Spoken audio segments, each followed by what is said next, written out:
চলছে শেষ মুহূর্তে টান উত্তেজনা। ১.৫ মাসব্যাপী বাছাই পর্ব শেষে নির্বাচিত হয়েছে দেশের সেরা দলগুলো। সামনে গ্র্যান্ড ফাইনাল ৩ ও ৪ অক্টোবর, যেখানে মঞ্চে উঠবে দেশের সেরা স্কোয়াড আর চোখ থাকবে লাখো ভক্তের।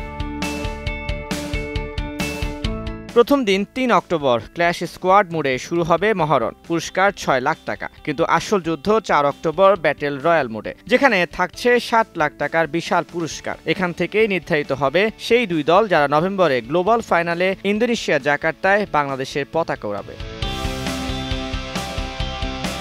শেষ লড়াইয়ে নামছে দেশের পরিচিত ও আলোচিত দলগুলো। রেড হকস, যারা ইতিমধ্যেই আন্তর্জাতিক মঞ্চে বাংলাদেশকে প্রতিনিধিত্ব করেছে। জবরেকার ধারাবাহিক পারফরমেন্সে জায়গা করে নিয়েছে দুই ফাইনালেও। আর শেষ মুহূর্তে কোয়ালিফাই করা বাংলাদেশ টপ 1, যাদের ঘিরে তৈরি হয়েছে টুর্নামেন্টের সবচেয়ে নাটকীয় আন্ডারডগ গল্প।